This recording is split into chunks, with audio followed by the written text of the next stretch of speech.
Firstly, good evening, and thanks to Dr. Patta for giving me this opportunity. And again, once again, I'd like to congratulate Dr. Radhakrishna and Dr. Girija Sharma for all the effort and hard work they've put in to develop this forum for sharing knowledge, the Learning General Surgery. Today, my topic, which I'll be talking about, is the regarding necrosectomy. I mean, the this is necrosectomy for acute necrotizing pancreatitis. So, one second, I think the same problem, sir. So today's topic would be, surgical management of acute necrotizing pancreatitis. Mainly, we'll be focusing on the approach towards minimally invasive necrosectomy for these patients. So, when new guys join my team and I take them during the rounds about acute pancreatitis, what I tell them is in the first 2 weeks, an acute pancreatitis treated as a physician's disease, a physician or an intensivist disease. I mean, it's like you're treating a dengue or a pneumonia. There's no role for the surgeon to heroically go in for the rescue like a knight in shining armor, because most of the time you end up doing more harm than good. So even if the surgeon is managing the patient, he should think like a physician and an intensivist, and only after 3 weeks is really a role for active interventions in necrotizing pancreatitis. So most of my talk will be dealing with the later part. I will not be talking about the initial management of acute pancreatitis, but just for the younger surgeons who are in the audience, I just put up a couple of slides which are very relevant for the Indian scenario. When Indian scenario. So in the initial management, the first 1 week or first 2 weeks of acute pancreatitis, some important points I'll just briefly cover in a couple of slides. So, the initial assessment when the patient comes in, during my training years, I used to wonder what is the point, prognosticating the severity of acute pancreatitis, because in the first week or 10 days, our treatment is mostly reactionary. I mean, we react to how the patient develops hypertension, renal failure, lung problems. We give them supportive care.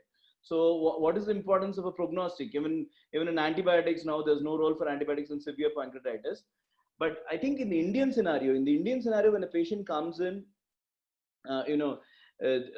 especially related to the hospital violence, and because in the private setup, the financial planning and the counseling, it's very important that we do a severity scoring, be it an Apache score or a SOFA score, and look at the organ dysfunction and triage the patients. It's very important that the young surgeon who's managing the patient recognize the entity of early severe acute pancreatitis. The patient comes into the hospital with multiple organ dysfunction, and within the first 72 to 96 hours, it's a condition almost around 5 to 10% of the severe acute pancreatitis in patients with more than 30% of the necrosis. Around 5 to 10% of them have this entity of early severe acute pancreatitis, where the patient comes in with a high Apache and a high organ dysfunction score.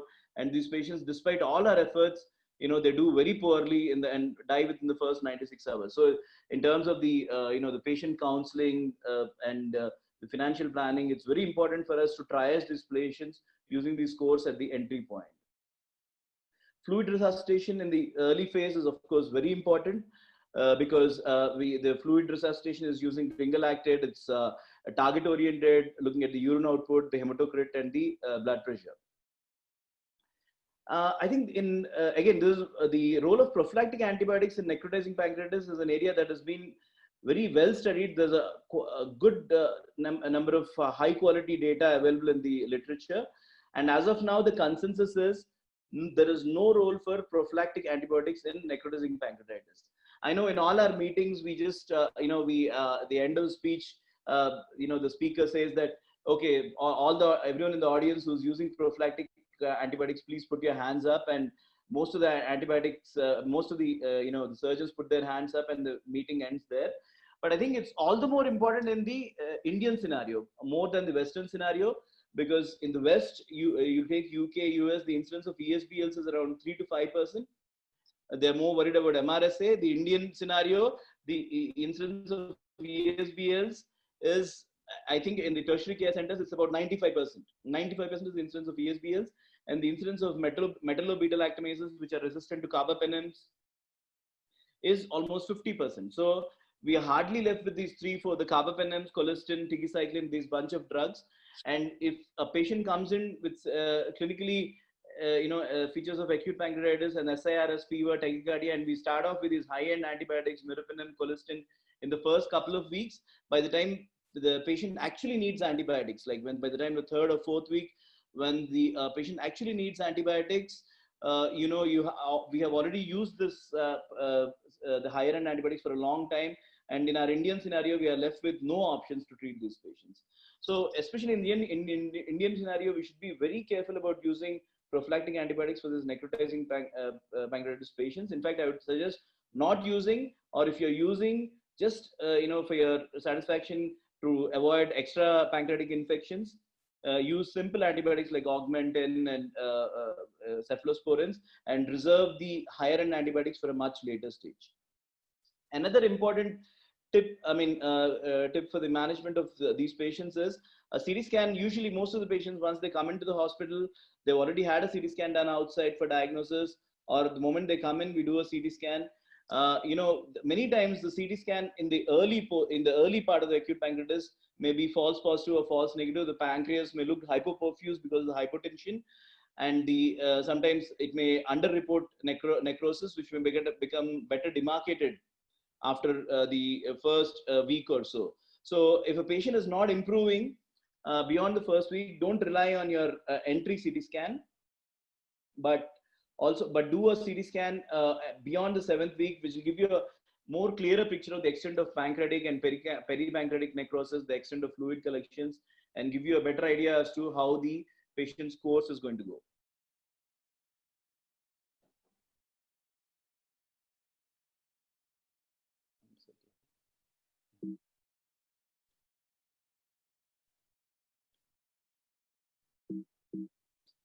One second, I don't know. Again, the same problem is occurring.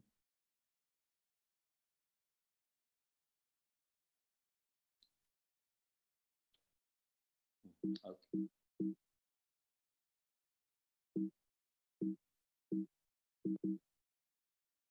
Just a minute. I'm again having the problem of sharing my slides.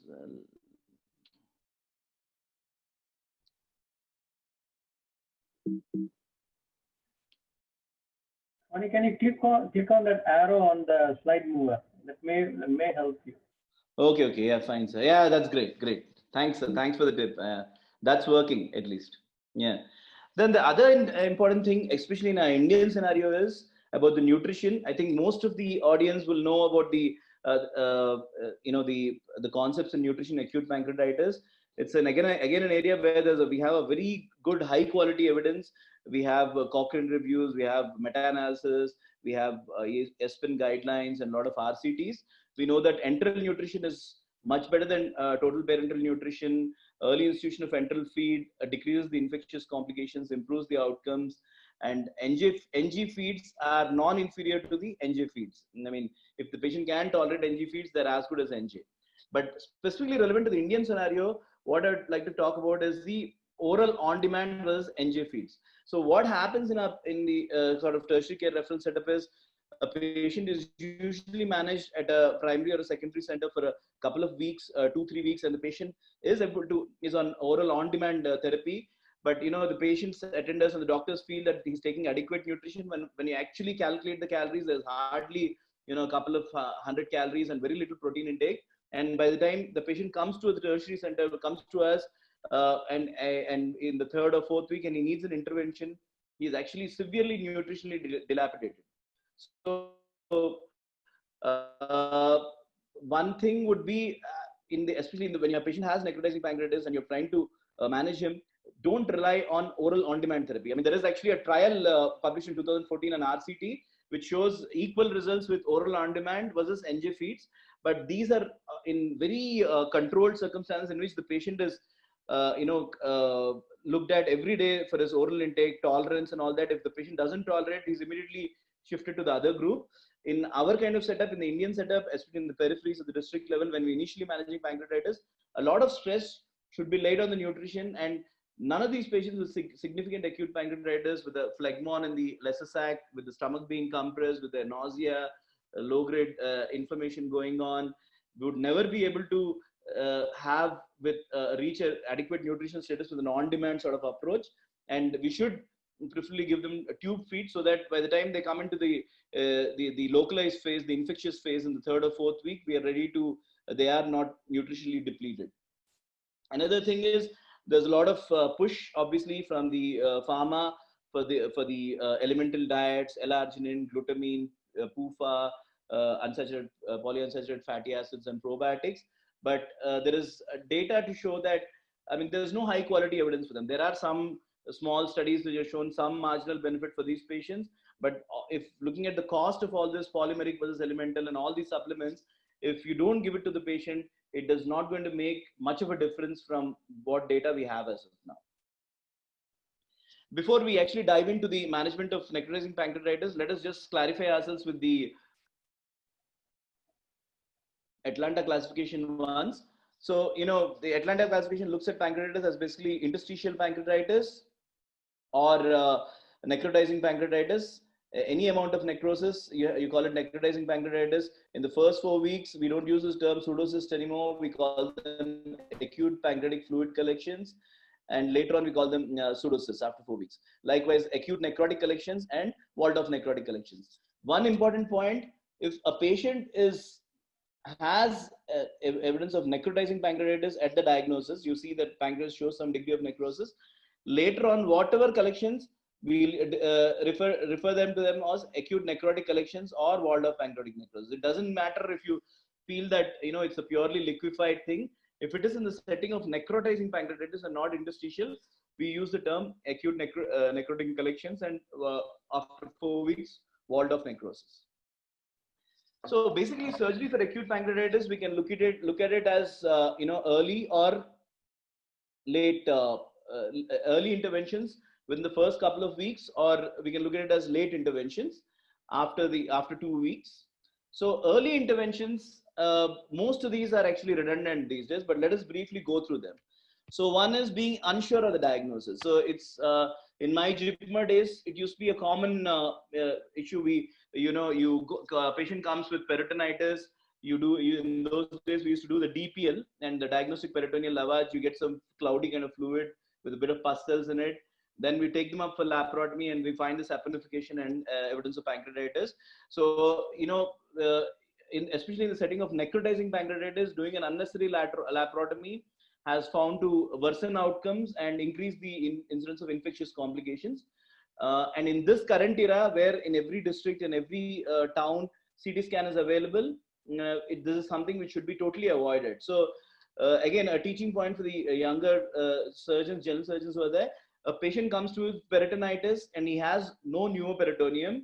Immediately your mind should start ticking. I could be dealing with an acute pancreatitis, or I could be dealing with a gangrene.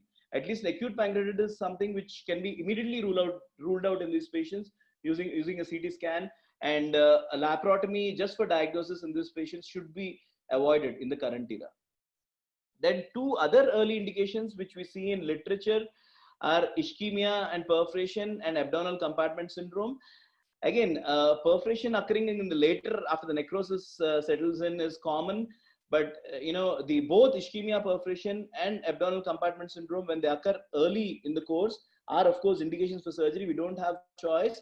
But usually, when a patient, the patients who develop abdominal compartment syndrome immediately in the early post pancreatitis period, they are the early severe acute pancreatitis patients who are having a fulminant course. Obviously, if these patients, they have severe distension and the bladder pressure measurement is high, you will have to do a decompressive surgery. But you go in with the knowledge that most likely this your salvage attempt is not going to help the patient. And usually these patients of early severe acute pancreatitis are going to have a fulminant course, and the patients with abdominal compartment syndrome and ischemia perforation within the first 96 hours are not, you will intervene, but they're unlikely to be salvaged by intervention. So you should explain it to the patient's attenders in the when doing the surgery. The third indication commonly which we come across is non-response to medical management. So this is a common dialogue which we used to have if any of the audiences in Sanjay Gandhi, the intensivist calling up the surgeons within the in the second week or early in the third week saying that this patient is not improving, do something, do something for this patient. Is progressively deteriorating despite the best supportive care, and the surgeon needs to do something. Or, in the mortality meetings we used to have, when the physicians or the intensivist patient and the post pancreatitis mortality, what are the surgeon doing in this scenario? Not helping out, not going in and removing the fluid or the necrosis. I think the data is very clear on that. We have a lot of high quality of data.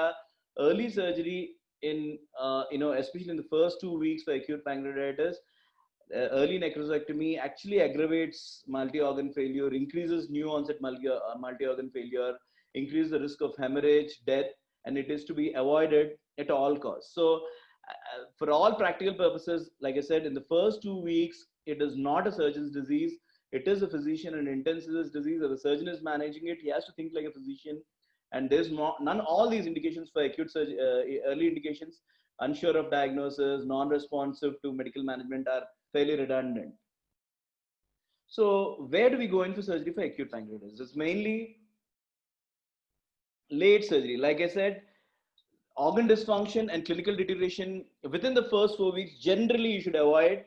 Now there is some data showing that, with the widespread acceptance of the role of percutaneous drainage, there is some data to show that in the third week, in the early part of the third week or in the fourth week, should you go in and put in a percutaneous drain? Will that help? There is in fact a large trial, a pointer trial again happening in the Dutch, which is going to look at this aspect. But I think from current knowledge what we have, unless there is obvious evidence of infection, just organ dysfunction, clinical deterioration within the first 4 weeks, you should avoid surgery and try to delay it as much as possible. The only definite indication is infection, a documented infection. Again, a documented infection in the presence of new onset clinical deterioration is the only role where a definite role for any form of intervention is there. Likewise, a WOPN, or for that matter, a pseudocyst, which is causing pain, mechanical obstruction, and non-resolution beyond 6 weeks. In fact, I would say preferably beyond 4 weeks, preferably beyond 6 weeks, is an indication for surgery in acute necrotizing pancreatitis. So when we look at intervention for, once we've decided, in patients with necrotizing pancreatitis, approximately 1/3 of them would need some form of intervention, be it for the local pressure symptoms or for infection. And 2/3 of them could be conservatively managed. Among these 1/3 of patients who need intervention, can you hear me? Am I audible? Yeah, Phani, you're audible. Sure, sir. Thanks. Okay. So among the patients who need intervention, so these are the few aspects before we go into the technique of intervention and its results. What are the 3-4 aspects we need to look at? One is the diagnosis. How do you diagnose infection? Then what is the timing?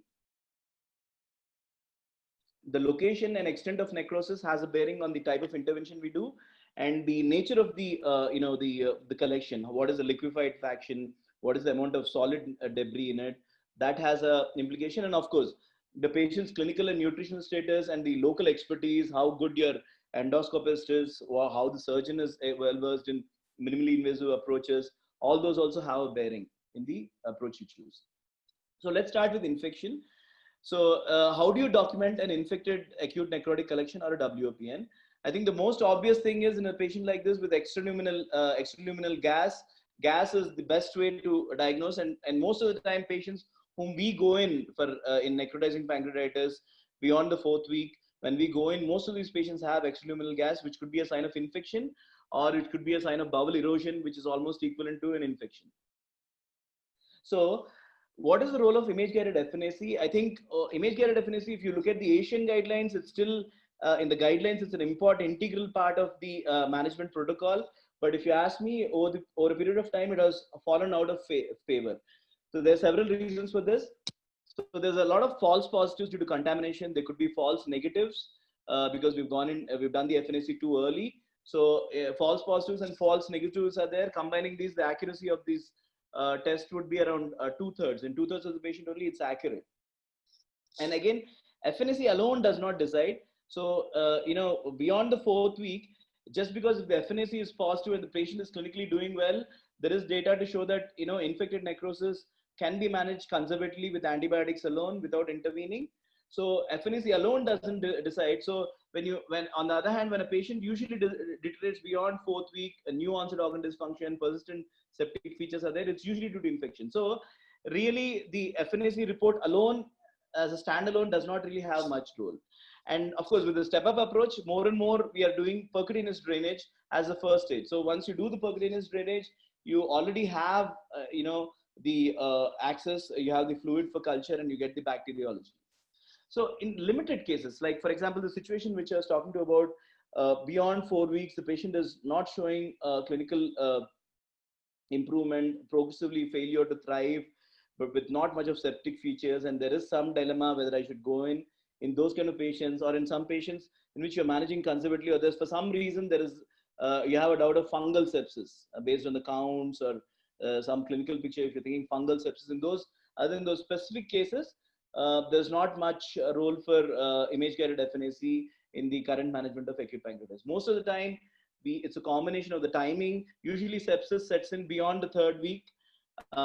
It's the timing, it's the clinical setup, clinical features of sepsis like new organ dysfunction and elevated counts, fever. In the early period of pancreatitis, these features are due to they're usually due to SIRS, while in the later part, beyond 3 weeks, when these things occur, we should always look at infection as the marker, and procalcitonin levels can also help in this situation. So a combination of timing, clinical and radiological features would usually help us make a decision that there's an infected necrosis we are dealing with. So timing. Regarding timing of intervention, again, the data is very clear. This is another area where we have a lot of high quality of data. The delaying intervention beyond 4 weeks is helps, it makes, basically what it does is, a pancreatitis in the early period, it's a systemic disease. Like I said, it's like equalize it to a dengue or a pneumonia. And after 4 weeks, the systemic disease becomes a local disease. It sort of contracts and becomes a local disease. So that helps us.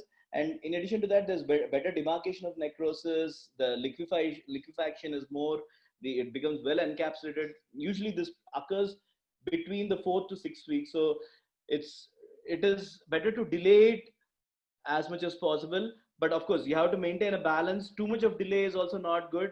So many times you have the scenario in which, the people are thinking, okay, he has fever and but he has fever, tachycardia, but his counts are coming down, or his counts are going up. There's new organ dysfunction, but the fever is settled, because these during this phase, they are in the immunosuppressive phase, and they may not this thing. So beyond 4 weeks, if there's evidence of infection, you should delay. But if the patient is doing absolutely well, he's thriving well, he's eating, there's no clinical features of sepsis, and is improving, only then you delay. But if beyond 4, especially beyond the 6th week, if you have evidence of infection and there is any feature, you try to balance the delay versus the clinical condition.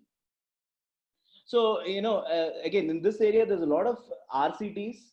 There are large case series, and there are single institution experiences in which they've shifted from a policy of early intervention, early necrosectomy in 1 decade to they've gone to a delayed intervention necrosectomy, and they've shown that, their mortality rates and new onset complication rates are much lesser. So delayed intervention leads to a lesser morbidity in terms of reduced adverse events, reduced mortality, and because the necrosis is better demarcated, there's been we save a bit of the pancreas, and there's better long-term and endocrine and exocrine dysfunction. So early surgery is an independent prognostic factor for mortality, so we should delay it as much as possible. But like I said, we should also avoid the tendency to keep delaying beyond a point, and we should balance our approach. And the other thing is, avoid aggressive intervention in the first 4 weeks. If at all you have to go in, in the early first 4 weeks, beyond the 2nd week, in the 3rd or 4th weeks, if you go in, never go in for a necrosectomy, but because that is shown to give poorer outcomes. So the best approach in these kind of patients would be to do a less aggressive intervention like a PCD. That is the only intervention, in fact, I would say, which we should do, or an endoscopic in some patients, which we should do in the first, before 4 weeks. We convert a hot case into a cold case, buy us some time for the necrosis to demarcate better, and then we go in. And I think for sterile pseudocyst or WN beyond the fourth week, we are fairly clear as to what we do. If it's asymptomatic, if it's 4 weeks, 6 weeks, 8 weeks, we leave it alone. We just follow up. Only if it's beyond 6 weeks, the patient has persistent symptoms in terms of pain or obstruction, or of course infection, then we go in. But there is one group of patients with the disconnected pancreas syndrome. I mean, when you have a on the imaging itself, the CT itself shows that there's a complete disruption of the midbody at the level of the mid-body of the pancreas, and there's a bit of enhancing pancreas in the tail region. In these kind of patients, if even if the patient, let's say, he's beyond 6 weeks and he's asymptomatic, in the normal patient, we would like to wait, hoping that it will resolve.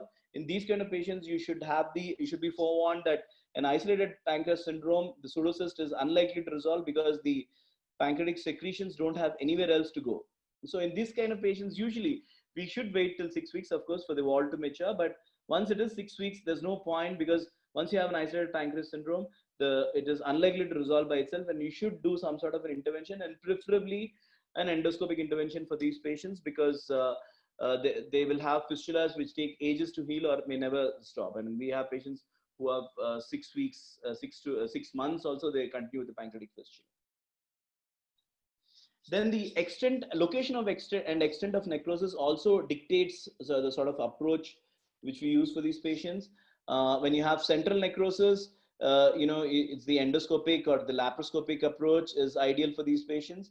On the other hand, when you have when the necrosis goes to the lateral, when you have lateral necrosis, you have a minimally invasive approach, or a VARD, retroperitoneoscopic approach is a better approach.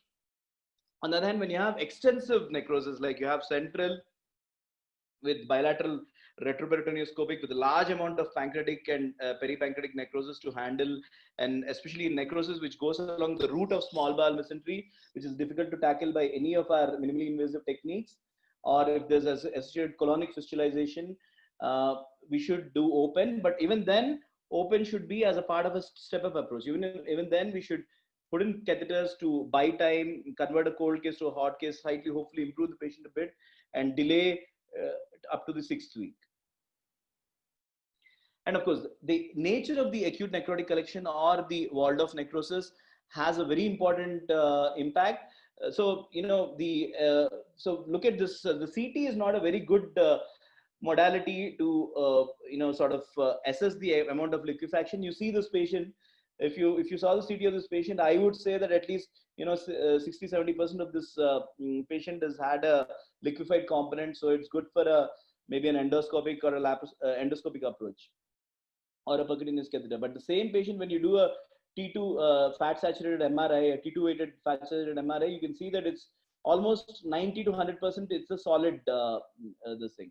So the amount of non-liquefied debris and the amount of necrotic material has an important bearing in the patient. For the central, for example, in the central, if the patient has a lot of more than 50% necrotic debris, I would go for rather than endoscopic approach, endoscopic necrosectomy. I would rather prefer maybe a laparoscopic necrosectomy. And for a lateral necrosis, if there's a large amount of solid component, I would initially go do a percutaneous drainage, but I'd be looking at something like a VARD, or maybe sometimes an open, depending on the extent of necrosis. So the extent of necrosis is a very important component in looking at the kind of approach we would go to do the necrosectomy in these patients. And like I said, T2 MRI, fat saturated MRI, or an EUS is better than a CECT. In our setup, mostly we rely on a EUS, because many patients with central necrosis, the endoscopist is interested to do an endoscopic drainage, which is obviously a better way because it avoids the fistula. So when they do the EUS, they look at the extent of necrosis, and if it is more than 50%, so there's no arbitrary cutoff or something, beyond which this necrosis we should do. We should avoid minimally invasive and go for more approaches with better access, like a ward or open. But generally, endoscopies, if more than 50% of the cavity is necrotic, in these kind of patients, usually you have the large pancreatic casts. These large pancreatic casts, usually they tend to clog the endoscopic stents and cause inadequate drainage and cause recurrent sepsis. So in these kind of patients, we should go for more aggressive approach, like a VARD or a laparoscopic approach. We looked at the diagnosis, how do you diagnose infection, the timing, delayed intervention, the approach when it's central or lateral, the extent of the necrosis, and of course, individualization is very important. Each pancreatitis patient has its own clinical course. The clinician's clinical and nutritional status is important, as we'll see in some of the cases which are present, and of course, the local expertise. Okay. 1 second. So before we go into the actual techniques, a few words about the step-up approach. So I think step-up approach is now, it's not something new, it's something which has been around for the past decade or so. In fact, I think the RCT was published, the first RCT was published in 2010, but even before that, there was a lot of case reports. And in our clinical practice, we have a patient with necrotizing pancreatitis, extensive necrosis, lateral paracolic. We do a major laparotomy, mobilize the colon, going through the lesser sac, necros, and we come out of the surgery. Patient goes into SIRS, multi-organ dysfunction, and dies within the first 3 days after surgery. This is something which every surgeon who's been dealing with a good load of necrotizing pancreatitis over the years, especially in the past, would have known. So most of these patients, a direct necrosectomy in this patient, in these frail, malnourished, septic patients, is a very major procedure, and some of them don't tolerate it, and definitely it is a procedure with a high mortality. So the approach has been looked at. I mean, the Panther trial, which we are all aware of, in this trial, they looked at 88 is a Dutch group. The Dutch group has done a phenomenal amount of work in terms of high quality RCTs in necrotizing pancreatitis. So this trial had 88 patients, and in 1/3 of the patients, PCD alone could lead them to a complete recovery. They needed no further intervention. And with the step-up approach, the new onset organ dysfunction, major complications were reduced. When they initially published the results, the short-term results, the 3-month mortality was same in both groups, but the same group, which the same 88 patients, when they looked at the late results, I mean the 5-year results, overall the mortality in the step-up group was reduced, and the re-intervention rate was similar. In addition, the functional advantages it had, the step-up approach, that less endocrine dysfunction, less onset of incisional hernias, obviously. In fact, the same group has published a much larger series of 639 patients. This is just an observational study. 639 patients managed using the step-up approach, in which they had a 7% mortality compared to their retrospective data, which had a 27% mortality. There have been other RCTs, like this German study published in 2016 that showed a decreased incidence of serious complications and mortality with the step-up approach. The step-up approach endoscopically has also been studied. This is a small study of only 20 patients that showed that endoscopic approach is definitely superior to a surgical open necrosectomy, because the risk, this is an RCT, so this showed that endoscopic is superior to a surgical open necrosectomy, with risk of major complications and death being significantly reduced. This is another, recent good publication in 2018. They collected the raw data from various centers. It's a multi-center study, looked at almost 2,000 patients. An endoscopic was open step-up approach, and minimally they looked at it as 2 groups. Endoscopic step-up approach was open necrosectomy, and MIS step-up approach was open necrosectomy, and were found to have a lower risk of death. So anyway, so to finalize, conclude, the step-up approach definitely is a proven way of managing acute pancreatitis. We should put in a PCDs in the early postoperative period, early part of pancreatitis, to mitigate the sepsis, convert a sort of hot case to a cold case. An endoscopic and minimally invasive approach, rather than, we need to control the sepsis, control the necrosis and decompress the necrosis rather than clear it. The previous older approach was, okay, we should go in, debride, do an aggressive sort of resection of the necrotic material to get a clean cavity, as we, like, for example, we would do a necrotizing fasciitis. We aggressively debride till we reach healthy bleeding tissue. That is actually found to be a wrong approach in necrotizing pancreatitis. Our approach should be decompress rather than aggressively debride. And open should be used as the last option to minimize surgical trauma. So before we go into the technique, so this is mainly, we can look at it as a 3 Ds. Delay the surgery as much as possible, drain rather than resect and just decompress and drain rather than resect. And when we do when we do the surgery also, our approach should be to decompress and debride rather than doing an aggressive sort of resection. One more important point is the role of CT angiography and CT cologram. A CT angiography is of course mandatory irrespective of whichever form, necrosectomy, endoscopic, minimally invasive, or surgical necrosectomy, because a pseudoaneurysm is a possibility in these patients. So a CT angiography is mandatory. And likewise in our unit, once you have a lot of air in the necrotic cavity, CT cologram is also mandatory before you go in for a necrosectomy, because these patients have poorer outcomes and these will be better served with a ileostomy.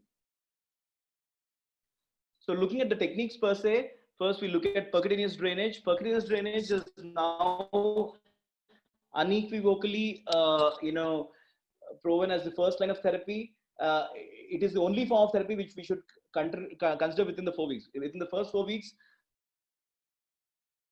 it is the only form of therapy which we should consider to delay the next intervention. Like I said, there is a large trial going on to see the role of percutaneous drainage in the done in the late 3rd week and the early 4th week. The results are yet to be out. But in almost 1/3 to half of the patients may be served only by a percutaneous drainage. No other form would be required. So, and if you're doing a percutaneous drainage, rather than, this is a transperitoneal drain, rather than a transperitoneal drain, a retroperitoneal drain is preferred. The reason why we prefer a retroperitoneal drain, obviously there is no chance of interperitoneal spill and contamination. Then the retroperitoneal drain will serve very well for subsequent upstaging via an retroperitoneoscopic necrosectomy or a VAD. So if you have two access to a collection through the transperitoneal and a retroperitoneal is always preferred. So generally there's two approaches to this. So one is putting in a drain. Usually we start with 12 French and then assessing the clinical sort of condition of the patient and doing further upsizing on demand, while a more aggressive approach that at weekly intervals upsizing the catheter and re-intervention irrigation. So a more proactive approach irrespective of the condition of the patient, sequential upsizing of the drain is found to have reduced the further need for a necrosectomy. Then the next is the endoscopic approach. Endoscopic approach, I would say, is the first line of therapy for a central necrosis with good apposition. So the endoscopic approach has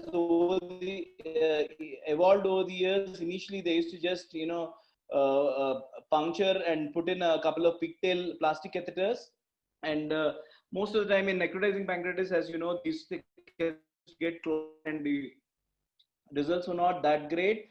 Subsequently, we had the direct endoscopic necrosectomy, in which after dilating the tract, the metallic SEMS, usually a biliary or subsequently an esophageal metallic SEMS was placed, and endoscopic necrosectomy was done through that route. And now we have the lumen opposing stents like the hot axios, in which the chance of dislodgement is less, so you have a possibility of multiple procedures. So especially for patients with less solid debris and necrotic material, definitely there is no confusion, because the main advantage of an endoscopic is a pancreatic fistula. So there's almost zero chance of a pancreatic fistula. That's a big advantage. So in the large step-up trials, endoscopic like PCD, endoscopic alone was was the only intervention that the patient required in 40% of the cases, with no need to step up. One concern I have with the endoscopic interventions is in patients with a complete PD disruption, like an isolated pancreatic syndrome. When you discuss with the endoscopists, they say it's okay, but usually these metallic stems, they tend to erode and migrate. So usually they have to be taken out by maximum 6 weeks. Preferably, they say usually in the 4th week or so itself, the metallic stems should be removed. Which in the situation of complete PD disruption, that is a problem, because the leak continues to persist and there's a possibility of recurrent collection. So endoscopic approach may not be the ideal approach in PD disruption. And of course, the last and very important point is, this endoscopic and surgical approaches are not comparable outside an RCT. So in the medical conferences, you see a lot of endoscopic data being presented, like 95%, less than 5% mortality, and short hospital stay, reduced complications, while surgical necrosectomy, high incidence of complications and a lot of prolonged hospital stay, high mortality. Outside an RCT, these two groups of patients are totally not comparable because endoscopy is restricted to a selected set of patients with minimal necrosis in the central compartment. While the surgical necrosectomy, you have patients with extensive necrosis, paracolic, with multiple other problems. So outside an RCT, these are like comparing an endoscopic and a surgical or a retroperitoneal approach is like comparing apples and oranges. We should only compare them in the setting of the RCT. So in this thing, let us look at one RCT which looked at endoscopic versus surgical therapy. So the good thing, this is a RCT of 98 patients, the tension trial. The good aspect of these patients, so for inclusion, all these patients were considered amenable for both endoscopic or surgical approach. So they fit into both criteria and then they were randomized. So the patient population in each group was homogeneous. In this study, unlike the traditional data which we keep looking at in the conferences, the major complication of the death rate was similar in the endoscopic step-up approach versus the surgical approach, and both the complication rate and the mortality rate was similar. But definitely the decreased hospital stay and less pancreatic fistula is an advantage. There were no differences in the exocrine and endocrine dysfunction. So definitely compared to a surgical approach, be it a laparoscopy or a resuscitation, if you can achieve a decompression and a drainage endoscopically, it is definitely a better approach because there is decreased hospital stay and less pancreatic fistula.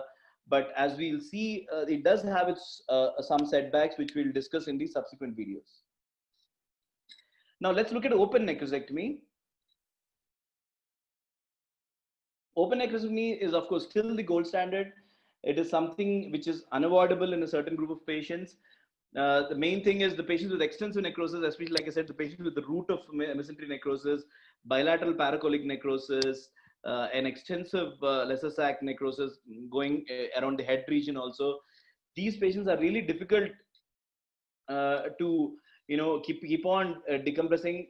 Definitely these patients also usually go into the step up algorithm, but at some point they would be better served by an open necrosectomy. The advantage, of course, open necrosectomy gives you better access, you're able to better achieve the hemostasis, and we are able to limit the intervention to one procedure most of the time. And of course, in the setting of a bowel perforation, it is when you have a bowel perforation, it is an open necrosectomy is mandatory. I mean, not exactly, because if it's a free perforation and gangrene, then an open is mandatory. But if it's just an erosion into the colon, you can still do a minimally invasive approach and do an ileostomy. We have done that with good results. But if you have a bowel gangrene and a perforation with peritoneal spill, obviously you need to go in for an open necrosectomy. The problems of an open necrosectomy are, of course, fistulization, pancreatic and bowel fistulization. Bleeding is a major issue. I'm sure, again, people who've done a lot of volumes of open necrosectomy over the years, you have the situation, you look at the patient, he's doing fine. You look, enter something in the computer, look back, the bag is full of blood. I mean, the massive aneurysmal bleeds. And in fact, I would say patients who've gone through once you've done an open necrosectomy and they've come out of the early phase, the early SIRS, and don't die within the first 48, 72 hours after surgery, this would be a common cause of death. And so traditionally, if you look at literature, morbidity is definitely high. I mean, if you look at things like wound infections and lung problems and all that, morbidity, I would say 70 to 80%, or I think 95% of these patients would have some sort of morbidity. But the mortality for open necrosectomy has been quoted in literature. When you look at all the review articles and in the discussions, it is quoted as 20 to 25%. I think that would not be so. We are looking at older data. Now, when we look at, in the current, with the better ICU care, and when we delay the intervention beyond 4 weeks, and then we step up approach, and we sort of select the patients in whom we do a necrosectomy. A more recent series, the mortality is less than 10%. So you're not doing a crime to the patient if you're doing a open necrosectomy. The open necrosectomy, I'll just briefly, the techniques we know, the closed technique, the open technique is not done anymore. Leaving they're not able to close the abdomen. We don't do that anymore. What we do is the closed technique, in which we do the necrosectomy in the lesser sac through a gastrocolic or a mesocolic approach, and then leave soft drains inside. and continue the irrigation post-operatively. And of course, for the paracolic, we go in, we mobilize the colon and do that. Now let's talk about the minimally invasive approaches, surgical approaches. One is the laparoscopic transperitoneal approach. So one question that comes is, can a laparoscopic approach, being a transperitoneal approach, can I replicate what I do in an open necrosectomy in a laparoscopic necrosectomy? I think theoretically, it seems like whatever you can do in an open, you can go in a laparoscopy. But honestly speaking, in a patient with extensive necrosis and patients with a bowel perforation and these kind of sick patients, they're hardly fit for laparoscopy. In fact, the bowel is so friable and edematous that you're not able to handle with your laparoscopic instruments. And most of the time, the patient is not even fit for a pneumoperitoneum. Obviously, a patient with the bowel perforation, they have necrotizing pancreatitis with the bowel perforation, necrotizing pancreatitis with extensive necrosis. So a laparoscopic necrosectomy, sort of, I would say, trying to replicate the open necrosectomy laparoscopically is fallen out of favor, and these patients are better served by an open necrosectomy. Where laparoscopic is useful is in the central WOPN. In the central WOPN or the infected pseudocyst, for some reason, the endoscopist does not want to do because of poor access or because the amount of necrotic debris is too much. So when there's more extensive solid debris and necrotic material, is definitely superior to the endoscopic drainage, like the lumen opposing stents or the direct endoscopic necrosectomy. And it works as a single procedure, and there's a huge cost advantage. I think the hot axios cost around 2.5 lakhs. Just the cost of the stent alone is around 2.5 lakhs. So again, in our Indian scenario, it's not non-insurance and that kind of patients. It has a huge cost advantage. And of course, the laparoscopic, when you use, so what I'm saying is laparoscopic, as of now, I think it is a selective approach only for transgastric drainage and that kind of thing. So when you use it as a transgastric drainage, laparoscopic transgastric necrosectomy, obviously it has a very low fistula rate. So let's look at a few videos. 18-year-old girl presented. So, okay. So this is a patient with idiopathic necrotizing pancreatitis presenting in the 5th week.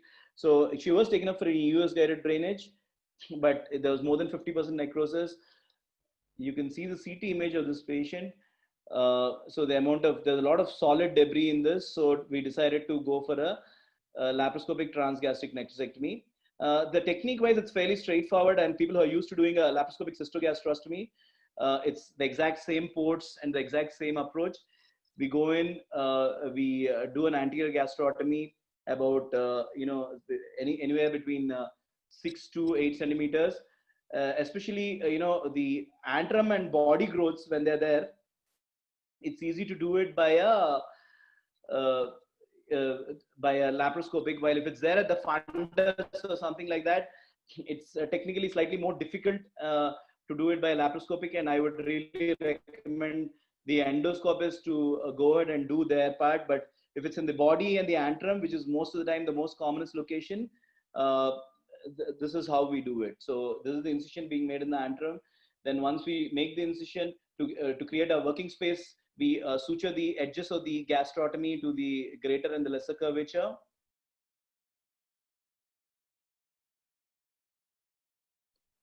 Oh, sorry.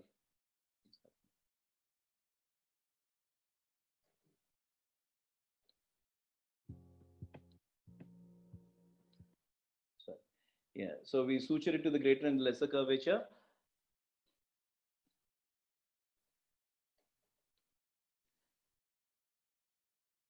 That gives us the access. We confirm the site of the necrosis by an aspiration.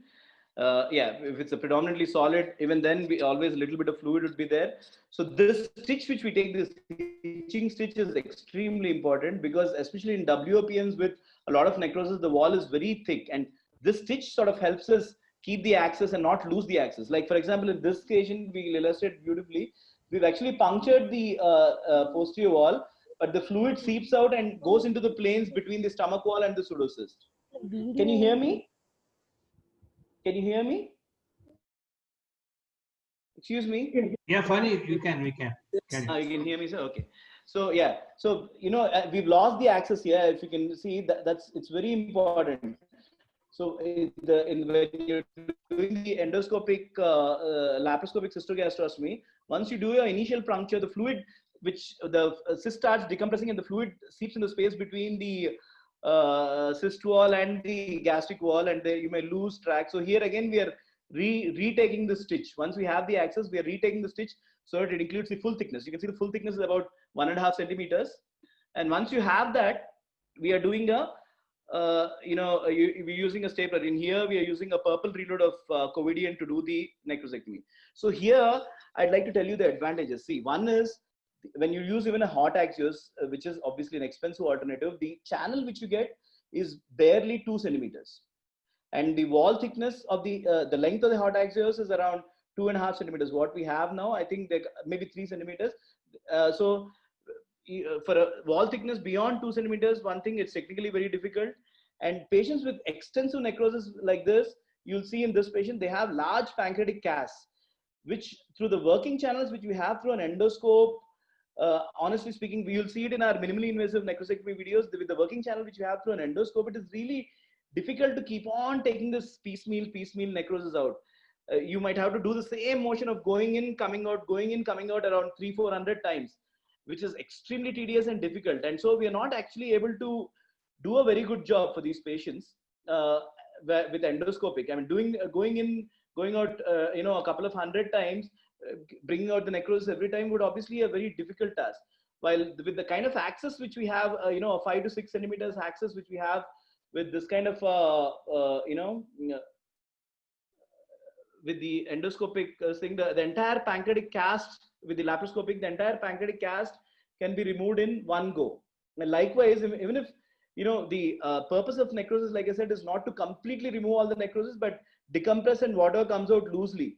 So when you leave a metallic stems behind with a long channel, which is like a tunnel, which is very easy for the necrotic material to go get clogged inside.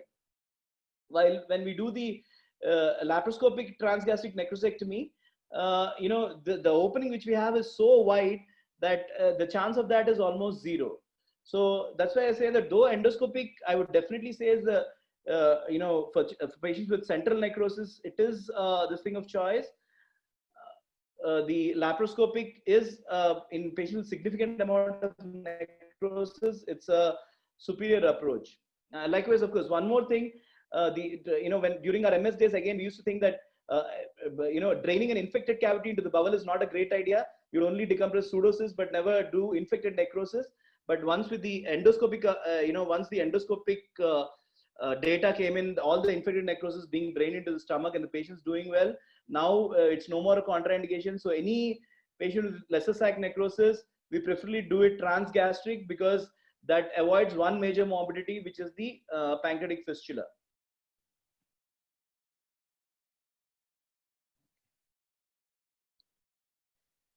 Next, we look at the retroperitonioscopic approach. So that is the laparoscopic approach. Like I said, we cannot replicate open and laparoscopic, but it's only suited for central necrosis to do a transgastric necrosectomy.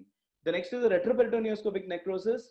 It is the best approach suited for the step-up procedure because the same approach you can put in a catheter, the same approach you can do a minimally invasive necrosectomy, the same approach you can do in a ward, which I would say gives an exposure which is comparable to an open procedure. So in when you have a large central necrosis or a lateral necrosis, it gives a much better access compared to a endoscopic approach. So it is ideally suited for the step-up approach because we don't go through the peritoneal cavity. It is less. It causes less physiological insult and less surgical stress. And it's easily amenable, as we'll see in the video, for multiple repeat procedures. So the procedures which I'll be showing you, which we do commonly, is the minimally invasive retroperitonioscopic necrosectomy and the video-assisted retroperitonioscopic debridement, which has a fairly good high success rate of 88%, and a mortality centers have reported, there are series which reported 0% mortality, but overall mortality is less for these, less compared to open necrosectomy with a retroperitonioscopic necrosectomy. So when you see the techniques, there might be a lot of, in your experience, there might be a lot of differences in the way you're doing the necrosectomy, whether you go in through a single port and do it, or whether you put in multiple ports, or you put in something like a SILS port with multiple access channels. So there are so many varieties that there's a classification for this. This is a New Zealand group which is given the VRP classification, depending on how we visualize, whether it's radiological, endoscopic, or open, the route, whether it's retroperitoneal, transpapillary, or a trans-enteric route, or retroperitoneal route, and what is the purpose of our drainage. Like a PCD, it's decompression. In some cases, it's debridement. In some cases, it's lavage. So based on that, we have the VRP classification. This thing would be in most centers, I think we stick to a couple of techniques which we are well versed with and comfortable doing it. And if it doesn't fail, we go to an open. There's no point in trying to explore all the approaches. So let's look at the technique of a minimally invasive necrosectomy. So this is a patient, day 23 of economic pancreatitis. You can see the pancreatic and peripancreatic necrosis in the image. So this patient was initially managed outside with two PCDs, one placed to the lesser sac and one placed to the paracolic gutter. You see the imaging at, I think this is around day 35, he came to us. Patient was having a persistent features of persistent sepsis. Both the catheters were in situ and draining, but there's a lot of solid necrotic material here in the lesser sac as well as in the paracolic location. So this patient, we went in for a retroperitoneoscopic necrosis. So in the retroperitoneoscopic necrosectomy, an important thing is you should have an access through a percutaneous catheter that could be placed. In this case, it was placed almost 2 weeks before, so you already have a good mature tract, or it might be placed on the day before surgery. In our unit, we don't generally try to do the PCD on table and then go in. We do it the day before surgery, confirm the position on a screening CT, and then go in. So once you have the tract or a stiff guide wire, we dilate the tract with serial dilatation is done using metallic dilators till we reach a 30 French. This is a 30 French atraumatic amplans dilator which we are putting in. So once you have this access, some people they would put in other ports under the vision of this, but I would say when you go in like that, put ports above and below, there's always a risk of colonic injury. Our technique is we use the nephroscope. This has an irrigation channel, a visualization channel, and it gives a 4 mm instrument. This is the atraumatic grasper with which we do the necrosectomy.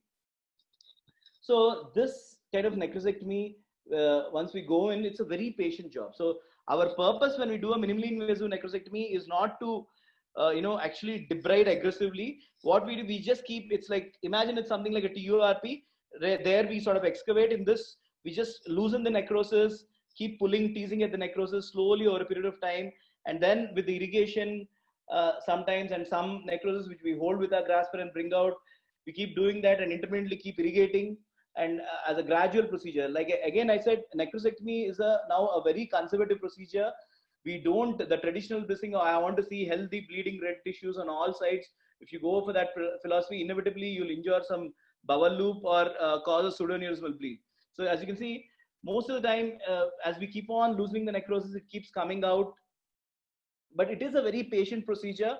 So like I said, you have to, maybe 200-300 times or 1.5 2 hours, 200-300 come out, go in, and keep on taking out the necrosis. I honestly wonder how in the direct endoscopic necrosectomy that is possible, whether an endoscopy will have that kind of a patience, because the amount of working channel that this offers, you can only tease out small bits of necrosis. But the big advantage with this is that, so you can do multiple procedures. So there are two approaches. One is you serially, it's like an on-demand approach in which you do a necrosectomy, leave a drain in, irrigate the patient, assess the condition, how he's improving and all that. And if he's not improving, you re-image and re-go in. But usually, at least the center where I trained, I was at St. James University Hospital at Leeds. There, Dr. Smith was there. He was a complete proponent of this minimally invasive necrosectomy through the nephroscope. What they would do is every third day, they would keep going back in. So only the first procedure where we do the dilatation is done under general anesthesia. The subsequent procedures are done under sedation and regional anesthesia. So the morbidity of taking the patient back to the theater is very low. With multiple procedures, see, as at the end of this first procedure, now we've sort of achieved a clean cavity. At the end of it, we put in a guide wire and put a drain over it. And like in this kind of patient, when we have another lesser sac catheter, that's an added advantage.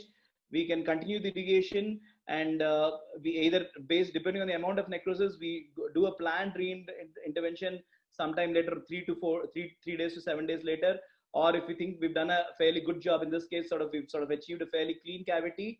So we just continue to irrigate, and sometimes it may end up being a single. You can see this vessel going across the cavity here beautifully. You can see a vessel traversing the cavity. That is probably a very major vessel. So that's the importance of doing a very gentle debridement. If you can just go damage the vessel with your instrument and then have massive bleeding.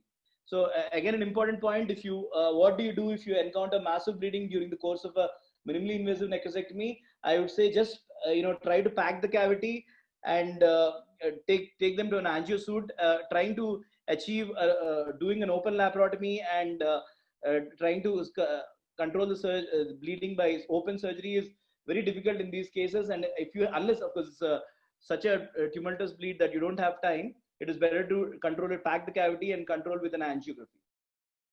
So this is the completed cavity, and this patient gets a drain at the end. So the ward is another technique. This video describes the usage of ward. So the ward technique, basically, this is another patient who came to us at the 7th week of illness. So this is another patient. So this case really illustrates how when a patient comes to us very late, this guy was a 28-year-old guy, ethanoic pancreatitis. He had extensive necrosis, infected necrosis in the lesser sac, as well as around the head periduodenal region, the left flank.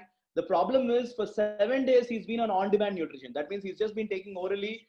Family, they keep saying that he's taking okay, but he's got such severe muscle wasting that he has no proximal muscle strength. He's completely bedridden and wheelchair bound, and brought to the hospital or a wheelchair actually.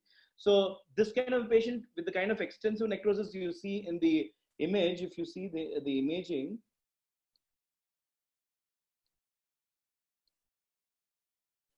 so extensive necrosis in the lesser sac, around the head, the paracolic. Then he had one more iliopsoas collection also tracking into the inguinal region along the psoas. But this kind of a patient is one which he had acute lung injury, he had renal failure, he had severe malnutrition. These are the kind of patients. So in this patient, as you can see, we've done a protocol CT cologram. When there's a lot of air, before taking up a surgery, we do a protocol CT cologram. And the day before surgery, 2-3 days before surgery, we put in a retroperitoneoscopic catheter drain, and we do the CT, we confirm the position. We know that the colon is anterior to the drain tract and the kidney is posterior. So this kind of a patient, if we go in for an open necrosectomy, you can be sure out of 3 out of 4, this patient is not good enough, ready for that surgery. He's going to actually go down and go into severe SARS, and we're going to have mortality. So in this patient also, like I said, initially we did the traditional ward, the minimally invasive necrosectomy in this patient. Like I said, when you have that amount of necrosis, I remember we did this procedure for around 3 hours. I would have passed in the removing bits of necrosis for about 3 hours. I thought I'd taken out a humongous amount of necrosis, but the patient showed a transient improvement because of decompression. But this is the amount of necrosis which you removed. When you compare to the later after the ward, you'll see how much. So this patient improved transiently after the decompression, but when it did the CT a week later, there's almost the amount of extensive solid necrosis is left. So what these patients with extensive necrosis, they have large casts. They're very large casts, which are very difficult to remove by the endoscopic or the minimally invasive approach. So in this kind of patients, ward is a very useful technique. In fact, I would say that a ward gives a video-assisted retroperitoneoscopic debridement, gives an access which is almost as good as an open surgery. So in this patient, this is the video of the ward.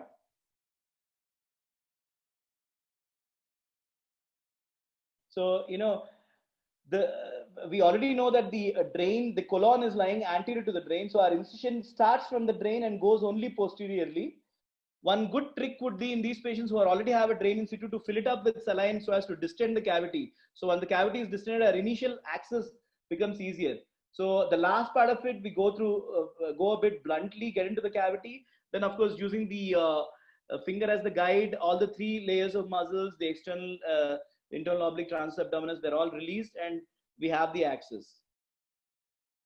Once we have the initial access, we do a bit of blind necrosectomy with our fingers, gentle blind necrosectomy, sort of to decompress the cavity so that we have some working space in these patients, because there's going to be no carbon dioxide pneumoperitoneum or no saline irrigation distending the cavity. So we just decompress like this with a bit of gentle blunt dissection. Then in this case, like you see, we're putting in a ribbon devers here. We're putting in the ribbon devers and the camera is passed from below. With this, we can actually pass our open instruments like the sponge holder or the big suction and do the necrosectomy under vision.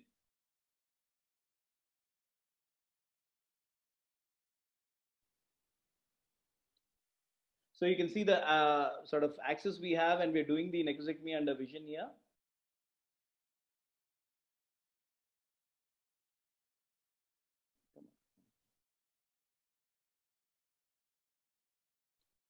Yeah. So again, like the principles, be it a minimally invasive, endoscopic, and all are remain the same. We remove only the necrosis that comes out loosely.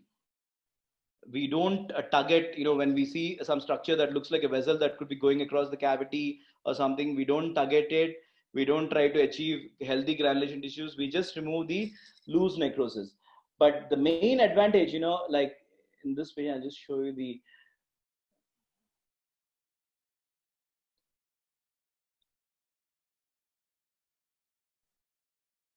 main advantages with the kind of access which you have here.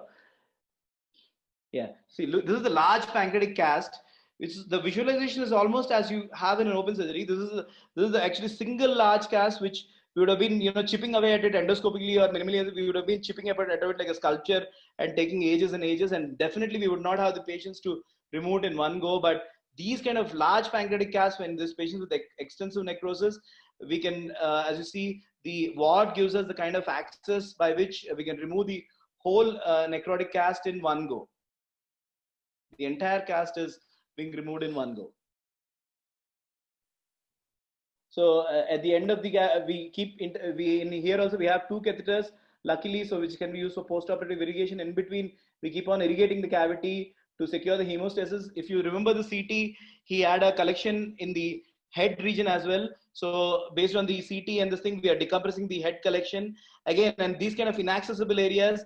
As you see, I'm going in with my instruments, only removing the loose necrosis and decompressing the cavity. I will not try to achieve the level of the necrosectomy which I have in this lesser sac cavity in the head cavity, because you're doing that and you have a gush of blood, you have no option other than an angio. Here also, I'll just show you another small example.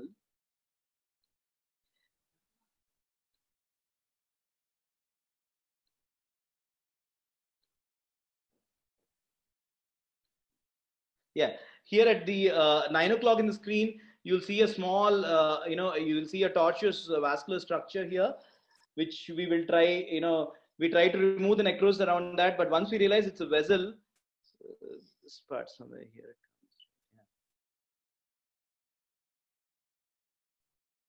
Anyway, so yeah, by this, the ward, it gives a sort of exposure which is comparable to open. We can remove large necrotic casts. I mean, you can see the result for this patient.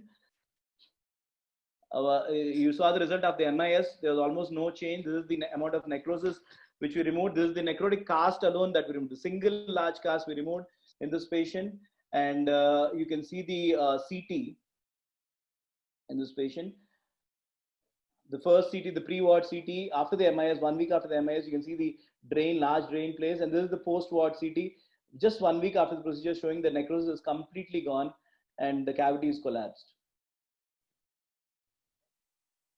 Then one more approach is, of course, in the if collections are going into the mesocolic commentum, we do the cystogegnostomy. I won't really, for the sake of time, the cystogegnostomy, again, it's basically the technique of the procedure. In these patients, sometimes if there is good apposition and we're doing it to the proximal most jejunum, sometimes we do it without a rule limb.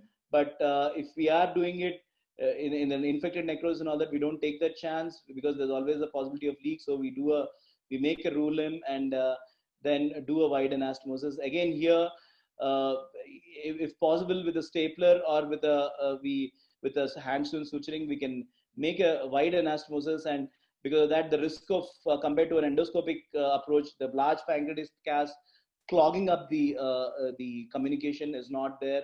So the decompression and the quality of and the outcomes are better. To summarize this simple slide, there's a lot of algorithms which you'd find online, but sort of this is something which I had created for one of my talks. In necrotizing patient, first 2 to 3 weeks, keep the surgeon out of away from the patient. He should come, even if the surgeon comes near, he is not a surgeon, he's an intestinal physician. In the 3rd or 4th week and in the early period, always go for a percutaneous drainage. Percutaneous drainage decompresses, converts hot to cold. It gives you access for subsequent interventions. A minimally invasive approach, if possible, endoscopy is the best approach because it avoids fistula. The recovery is very quick. But a minimally invasive ward or a lap approach is better, and open surgery should be as the last option. And remember the 3 Ds: delay, drain, and debride gently. Thank you. Can you hear me? I'm done, sir. Yeah, thanks for such an exhaustive and wonderful lecture, Phani, as usual. I mean, Ilago will take over. Wonderful lecture, wonderful lecture. The session is open for discussion. We don't have any questions on the chat box. Hello? Yeah, there's some chat here. A few things I wanted to clarify with you for the sake of the postgraduates. What do you mean as non-responding to therapy, and how should a young surgeon approach that? Yeah, so I mean, non-responding to therapy, there's 2 ways of looking at it, sir. One is the objective parameters.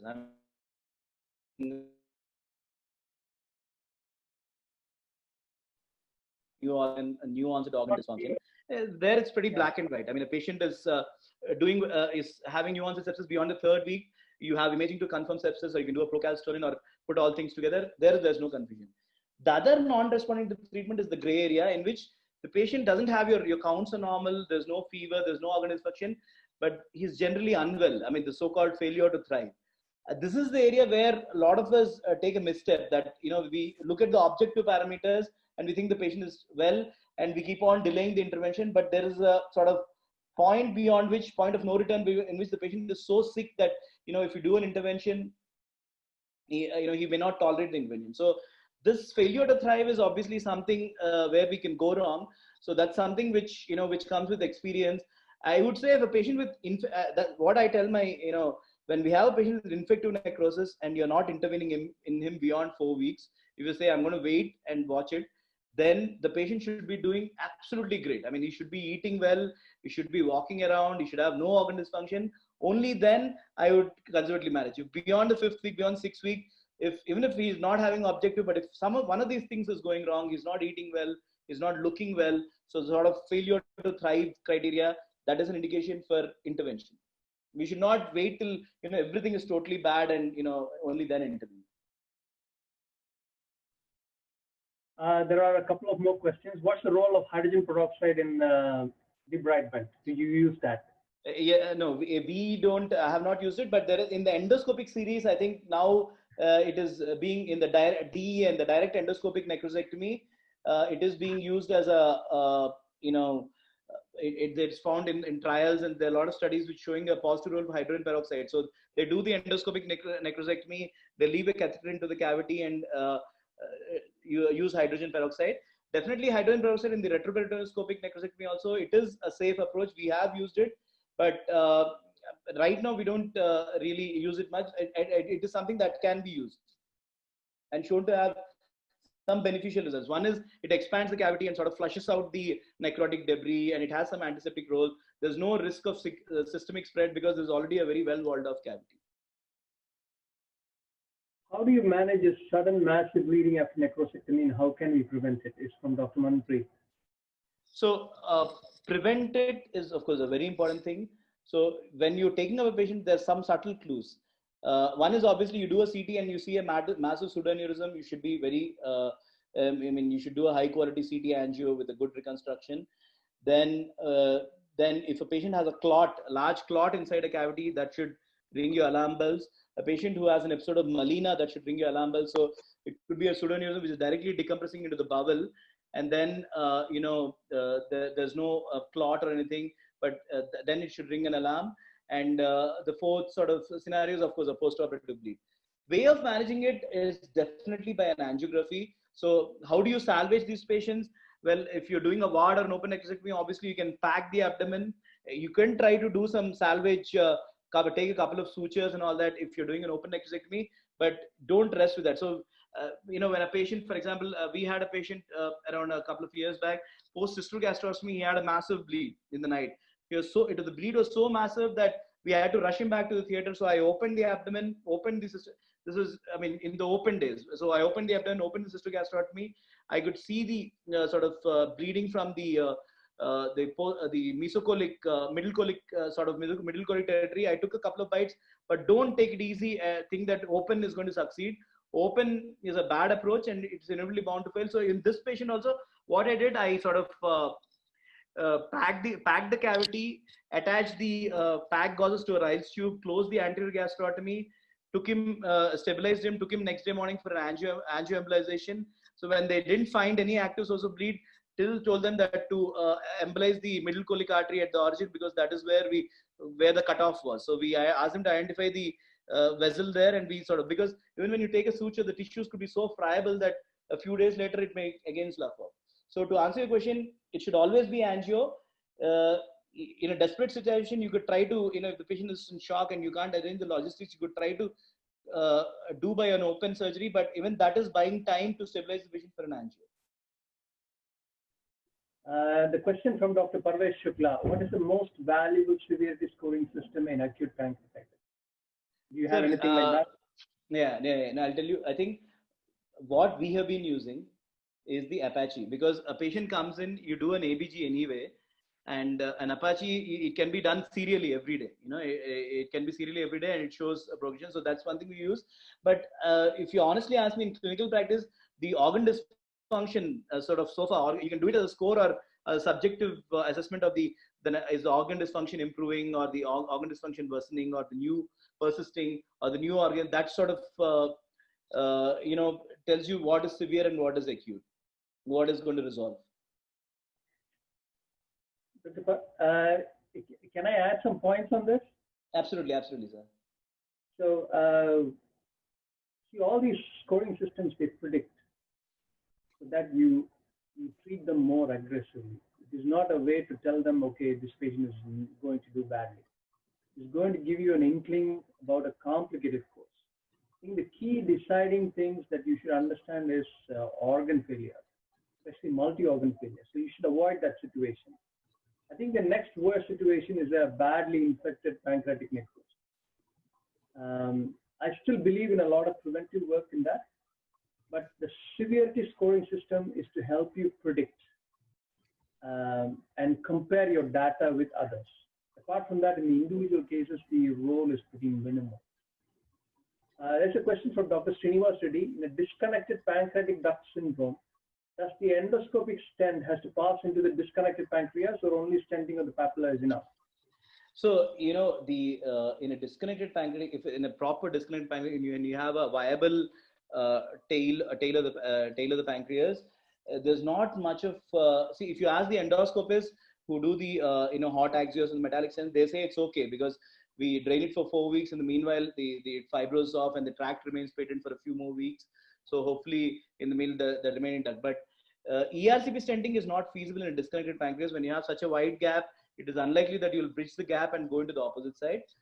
Sometimes as a way of buying time, so some cases we've done is, in a disconnected pancreas syndrome without infection, we've gone in through ERCP, put a transpapillary stent, which is not bridge the gap, but lying within the cavity. So what that did is it avoid a pancreatic fistula, and and it decompressed the cavity. And sometime later, if the patient has persistent symptoms, you can always go in for a distal pancreatectomy. several months later. So that way, an endoscopic therapy has a role.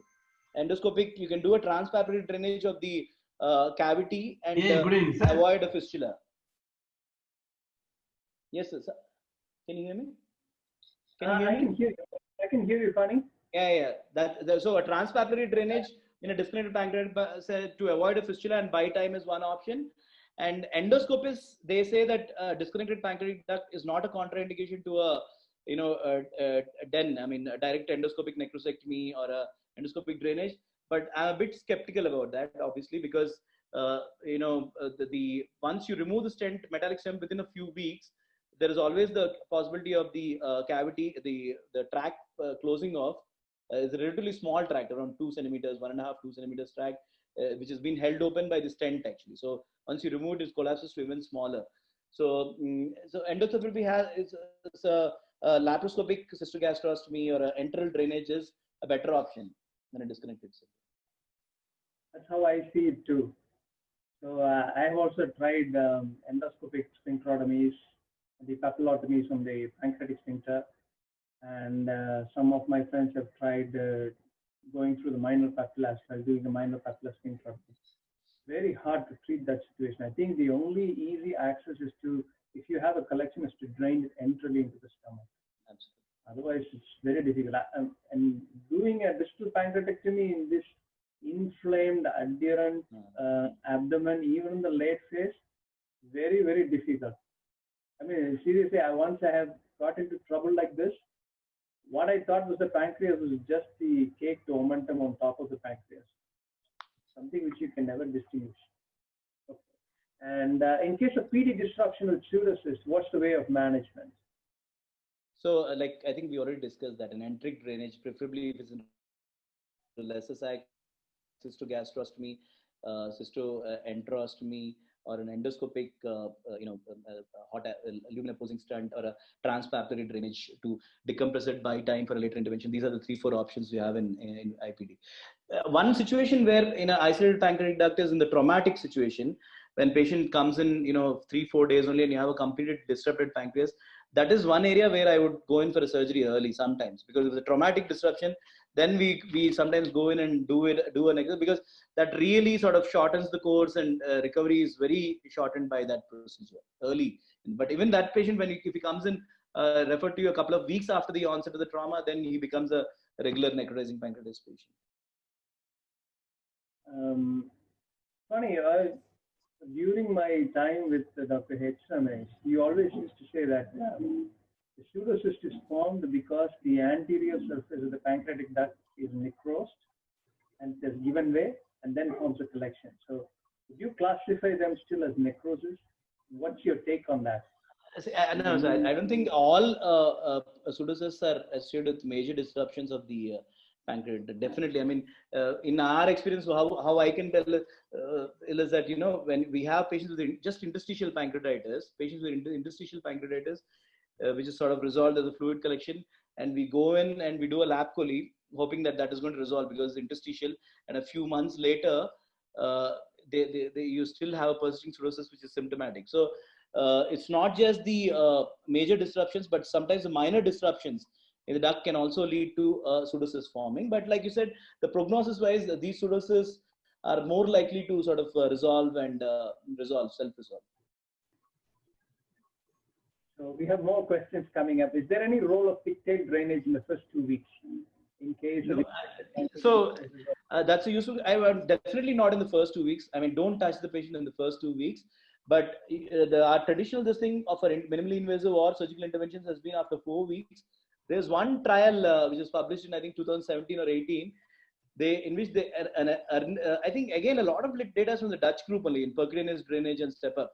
So they showed that an aggressive percutaneous drainage in patients in the third week, that study showed that there is they have better outcomes in compared to a later interventions, early intervention in the third week. So there may be some role in patients who have features of sepsis and all that, to do we don't need to stay sacrosanct that, I will not touch the patient before the 4th week. Sometimes in the 3rd or the 4th week also, a percutaneous drainage is warranted. And like I said, I think there's a trial called a pointer or pointers trial, which is looking at it, a role of early PCD in managing of necrotizing pancreatitis. So we did quite a bit of these things. I was interested in acute pancreatitis since 2002. And the situation where you get a MODS is an incomplete resuscitation. So you must be very, very careful with resuscitation. This is not like you write one 250 ml per hour and then walk off. This requires careful attention in the first 96 hours of your pancreatitis. Now, over these years, I have understood that most of this early organ failures, necrosis, everything comes from incomplete or poorly performed resuscitation, or the patient presents pretty late. The necrosis happens just because the pancreas is a very fickle capillary supply. It clots very easily. Especially if you do pancreatic transplants, you know that a small clot, just the whole thing clots and becomes dead pancreas. So that's what happens in necrotizing pancreatitis. You catch them early, resuscitate them early, but you also scale down your resuscitation fluid after the initial 24 hours. Right now we have a COVID acute pancreatitis, same rule. 1 liter till you get the 1 ml per kilogram body weight per hour of urine output. And then, and most of them, they don't get into this necrosis phase. What we also do is a lot of early PCDs, and we look at, once there is no infection and if the SIRS continues and you have a collection, we invariably put a PCD. And meaning very early, sir? I mean, within the first couple of weeks also? Not 2 weeks. We have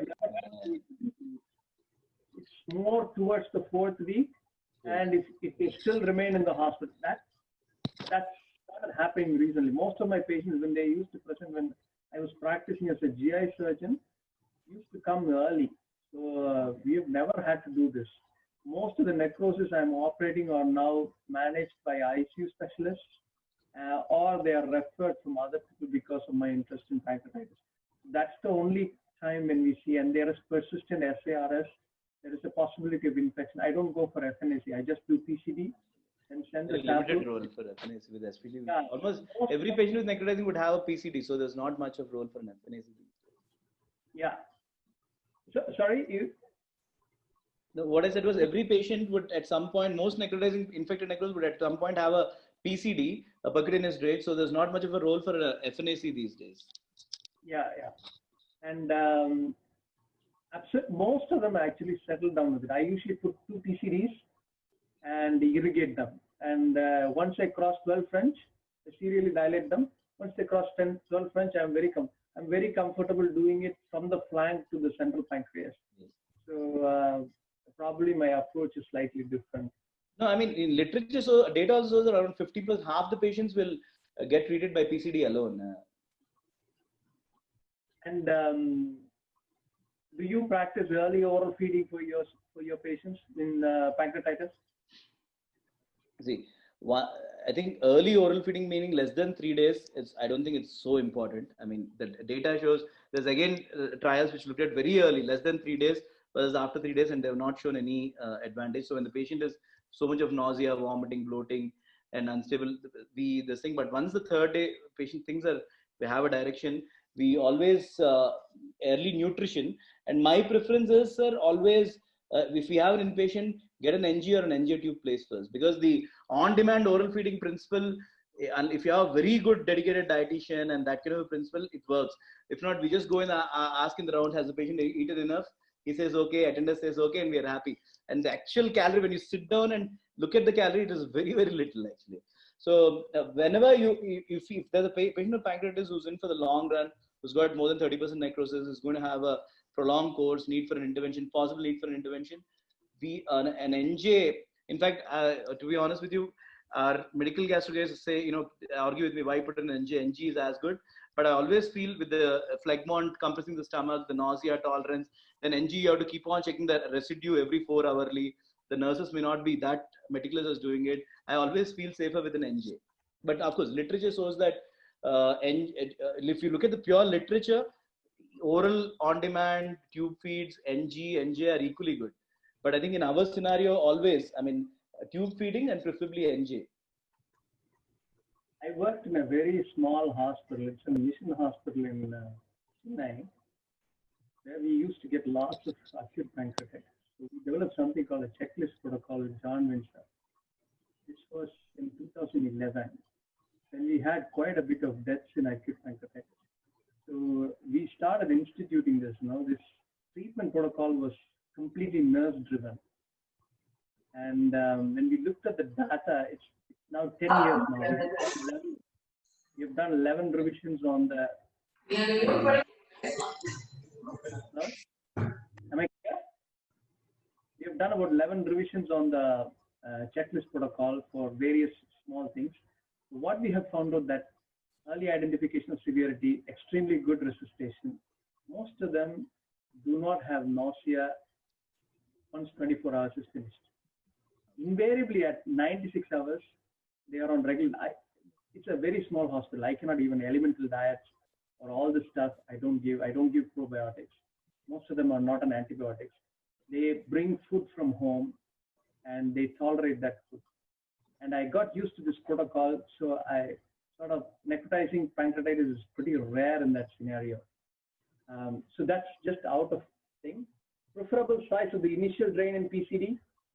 What's that? I couldn't get the question. What is the preferable size of the initial drain? So I think that's a point which I covered. So if you have option of transperitoneal as retroperitoneal drainage, always go in for the retroperitoneal drainage.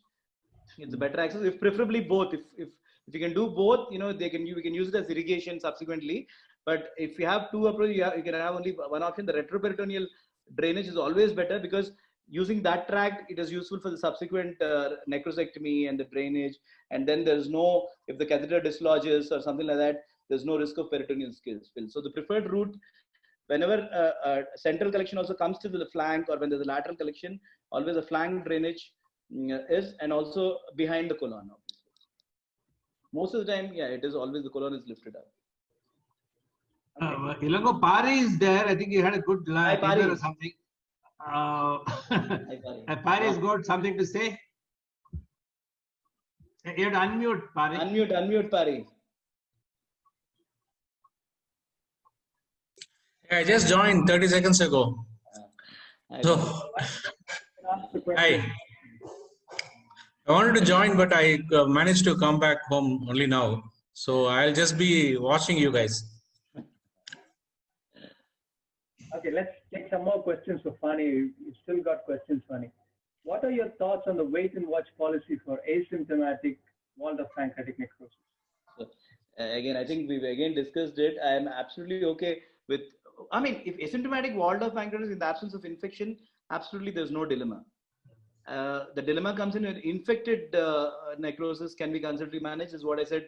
I want a patient who's absolutely well objectively and subjectively. Only then there's a role for this thing. Asymptomatic WOPN, unless there's an isolated pancreas, I think we can keep waiting for a fairly late till late. If the patient has no pain, no obstructive symptoms, it's a asymptomatic non-infected WOPN.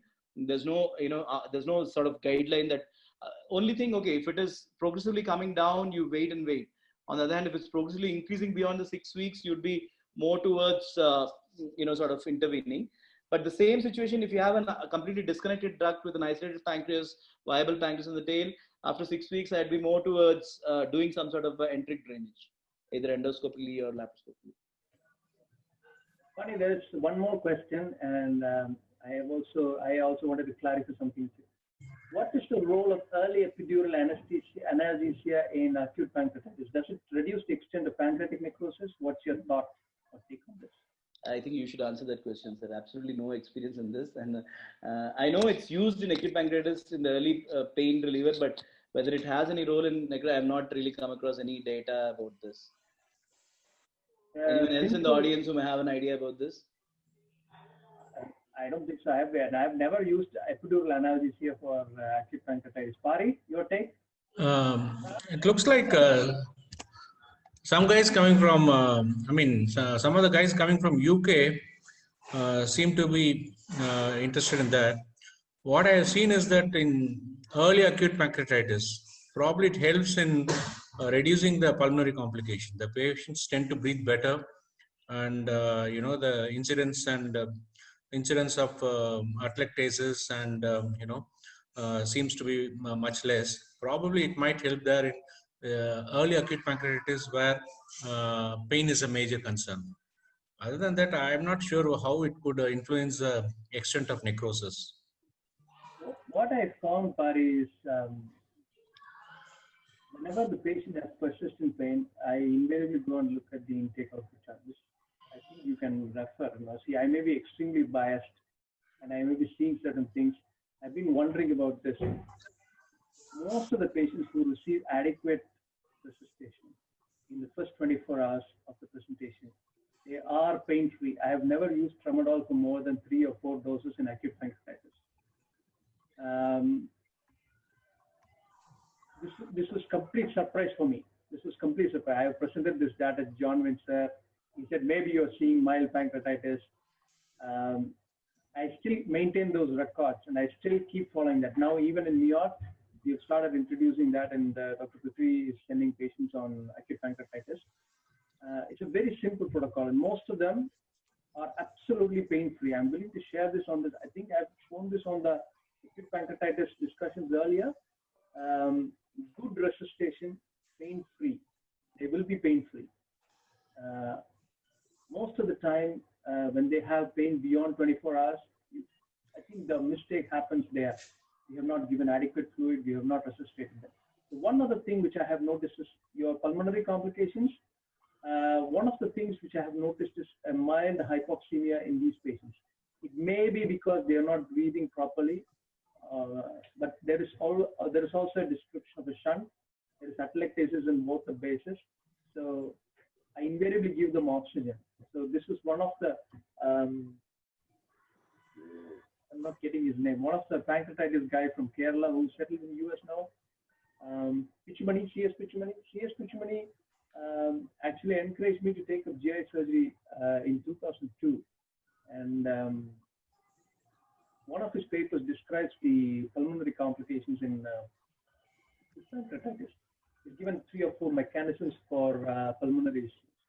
So I invariably, at that point in time, we added oxygenation for the first 24 hours, despite normal saturation levels. So we have kept it as a part of our protocol. It's worked for us. And we also do the ABG, so we keep a track of that. A good oxygenation is also a part of your adequate resuscitation. So that has also helped us. And if you keep the small capillaries open, it's very good. And this also helps. I think some of the studies are pretty early and on animal studies. When you have bacterial translocation that bypasses lymph nodes in acute pancreatitis, if you follow them up, most of them get into the circulation bypassing the lymph nodes and the central lymph nodes. These are research protocols. So that I think is also very important. So good fluid resuscitation, oxygenation is the key to acute pancreatitis. Once they develop pancreatic necrosis, Phani has described a wonderful session. I especially like the inverted triangle of approach to pancreatic necrosis. Pari, any adding points? There is one more question here. Can we take that before Pari gives the points? Dhruv, how do you estimate the percentage of necrosis, like 30, 50%, and 90%? Is it a yeah. We need to look at not just the percentage of necrosis, and also is it just pancreatic necrosis or peripancreatic necrosis? And most of the time, patients with most of the time patients have pancreatic necrosis plus peripancreatic necrosis 75% of the time. The necrosis estimation is it's on the radiology. We look at the amount of enhancing rough ratio of the enhancing and non-enhancing part of the pancreas. But another important point I made is that in the early, when you look at the CT, it's done in the first 2 days. Sometimes we can get a false positive because of the hypertension, the hypoperfused pancreas may look like a total necrosis, or sometimes pancreas may look like non-necrotic that may evolve over the next 3-4 days. So more than the estimating the extent of necrosis, which is fairly easy, done by the radiologist, the delayed CT around a week after in patients who don't unsettle gives you the exact extent of the pancreatic and the peripancreatic necrosis. Sorry, your comments, please. Yeah, just a small comment about what Phani was mentioning, the previous topic that he was talking about. Asymptomatic walled off necrosis. What do you do? Whether you keep on following. One thing, what I tend to do is if you keep on following up asymptomatic walled off necrosis, if it's not coming down in size, I tend to look at how it's placed in relation to the major vessels. If it's in relation to major vessels, I would rather have a more frequent CT scan images, because these patients, although they may be asymptomatic, they are prone to develop pseudoaneurysms. That's one thing we need to keep in mind. I have a lower threshold to drain these collections, either endoscopically or percutaneously or whatever, when these are in relation to major vessels. I think Pari had a power cut. Looks like. Power cut in Coimbatore, interesting. So I think you had a wonderful discussion, Phani. So Thank you, sir. Thank you for spending so much time, and we shall come back some other day. Sure, Have sir. a nice Bye. week ahead. Bye. Thanks, Ilango. Thank you. Thanks, everyone. Be a part of the HPV discussions on other themes also. So it will be mostly on Thursdays. Please. Yes, sir, absolutely. Sure. Thank you. Okay, Bye. bye-bye. Take care. Thank you. Bye.